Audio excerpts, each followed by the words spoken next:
Start. প্রিয় দেশবাসী, আসসালামু আলাইকুম। দেশ ও দেশের বাইরে থেকে যারা আমার ভিডিও লাইভটি দেখছেন, সকলের প্রতি রইল আমার সালাম ও শুভেচ্ছা। সম্প্রতি আমাদের গাজীপুরের শ্রীপুর ফেসবুক এবং পত্রিকা নিউজ থেকে জানতে পারলাম, সম্প্রতি সময়ে মায়ের সম্পদ এক ভাইয়ের ক্যাপাসিটি করে নিয়ে তাকে মেরে ফেলেছে, সেই অভিযোগ করছে একজন ভাই।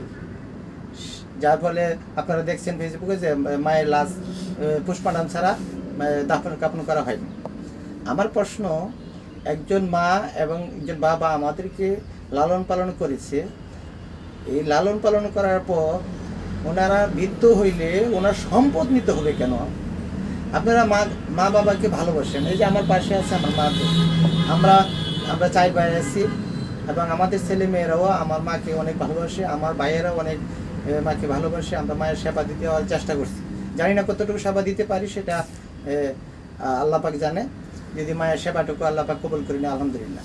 আমার প্রশ্ন যে আপনার সম্পত্তি নয়, আপনার পিতামাতাকে ভালোবাসেন, বৃদ্ধ পিতামাতার পাশে থাকুন। একদিন আপনার সম্পদ, আপনি সুস্থ থাকলে আপনার সম্পদ আপনি ইনকাম করতে পারবেন, টাকা ইনকাম করতে পারবেন, কিন্তু একজন বৃদ্ধ পিতামাতা যদি দুনিয়া থেকে চলে যায়, তো সেই পিতামাতা পাবেন না। যেমন আমি নিজেকে অনেক ধন্য মনে করি, আমার মা এখনও জীবিত আছে, আমার বাবা নেই।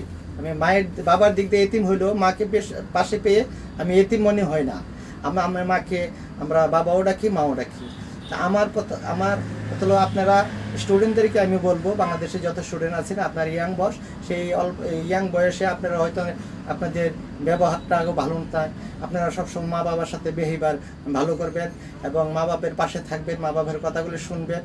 আজকাল যদি সম্পদের জন্য মাকে শেষ বয়সে, বাবাকে শেষ বয়সে কষ্ট দিই, সেই কষ্ট একসময় আপনার সম্পদ, অনেক সম্পদ হবে, সেই সম্পদের জন্য কিন্তু আপনি আপনার মাকে পাবেন না, আপনার বাবাকে পাবেন না।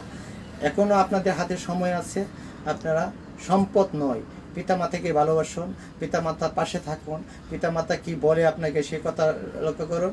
আর যদি মনে হয় সম্পদ আপনি জোর করে বাবা এবং মাকে জোর করে সম্পদ নিয়ে যাবেন, সেই সম্পদ দিয়ে আপনি সুখে থাকতে পারবেন না।